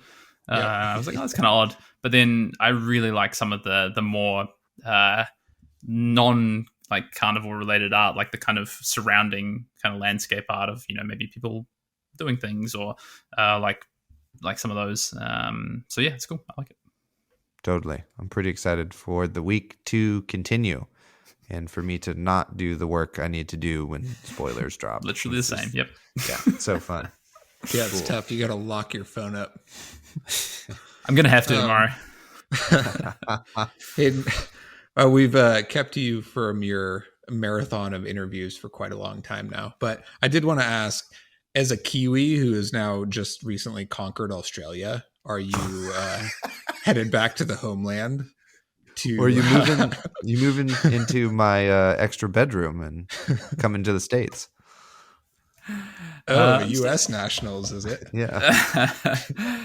It's funny. I had a few of the New Zealand players like message me about that, saying how good it is to have a New Zealander win the Australian nationals, just as our rivalry is so fierce between all in good fun. But no plans to leave anytime soon. My adopted country at the moment. Gotcha. Okay, well, the world is safe from Hayden Dale for a little bit longer. Hayden, I can't thank you enough. If you would like to, like Brendan likes to say, shill out any of your stuff, feel free to, but I'm sure everybody knows who you are at this point. And if you don't, figure it out, I guess. Sure. I mean, if you want to find myself and Brendan and Arsenal Pass, what we do, just drop us into a YouTube search, and I'm sure you'll be able to find us at Arsenal Pass if you put Fab after it, or even if you put Arsenal Pass, Flesh and Blood, whatever it is. If you don't know what we do, we make gameplay content, we make deck tech content, but our kind of main bread and butter is our podcast. And yeah, other than that, I mean, nothing really else to say. Thanks for having me on. It's been cool to talk to you guys. Obviously, I talk to you guys quite a bit. You're good friends at this point now, and it's awesome to be involved with what you guys do. Thanks. Yeah, we really appreciate having you on, and we'll have you on again for the fabled three-peat. Well, that's our show. See you later, everybody. Goodbye. Goodbye. Thank you for listening. You can find us on YouTube, Facebook, and Instagram at the Attack Action Podcast. On Twitter, we are at BattleBroTaylor and at BattleBroIsaac. Shoot us an email, theattackactionpodcast@gmail.com. If you would like to support us, like and subscribe, shop for singles using our affiliate link, or support our Patreon for as little as $4 per month.